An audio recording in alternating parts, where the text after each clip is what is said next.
नमस्कार YouTube family, कोमल माने या blog चॅनलवरती तुम्हा सर्वांचं मनापासून स्वागत आहे। आणि आज 500 सबस्क्रायबर आपले कंप्लीट झालेले, त्या खुशीमध्ये मी गाजरचा हलवा बनवायचं ठरवलं।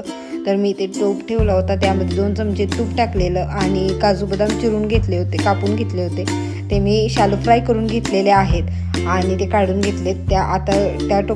त्याच टोपामध्ये 3 चमचे तूप टाकले आणि मगाशी मी गाजर खिसून ठेवले होते, तर ते ह्यामध्ये टाकून चांगलं परतून घ्यायचं। आपले 500 सबस्क्रायबर कंप्लीट झालेले आहे, अर्धी जर्नी कंप्लीट झालेली आहे। तर त्याचा आनंद सेलिब्रेट करावा म्हटलं, म्हणून काहीतरी गोडाचं नियोजन केलेलं आहे। आणि गाजर हिवाळ्यात पण स्वस्तच भेटतात, त्यामुळे म्हटलं चला गाजरचा हलवा तर करूया, त्यानिमित्ताने खाऊया तरी। म्हणजे असं पण बनवतोच आपण, पण काहीतरी रिझन तरी पाहिजे ना। तर त्यासाठी मी हे रिझन बेस्ट आहे म्हणून आपलं म्हटलं करावं। तर मी ते यामध्ये 1 लिटर दूध टाकलेलं आहे आणि याला चांगली उकळी फोडून घ्यायची।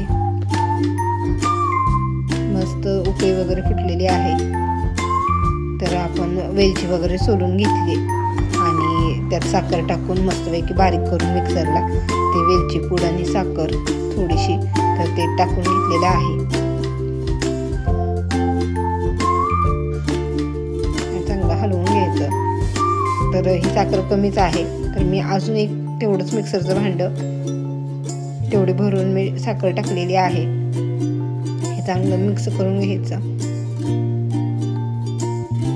छान कलर आलेला आहे, मस्त दिसतंय।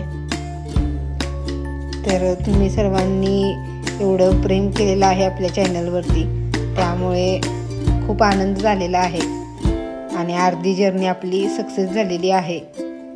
तर हे मगाशी मी फ्राय करून घेतलेले काजू बदाम मी यामध्ये टाकते, कारण ते शिजले की जरा छान वाटतात खायला।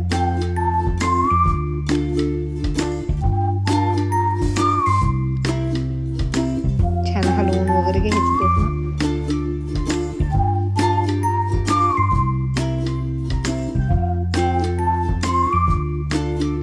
तर आता हे उकळी वगैरे फुटून शिजत आले की हे बघा अर्ध शिजलेलं आहे। तर कसा वाटतोय बघायला गाजरचा हलवा, तर सर्वांनी खायला सुद्धा या।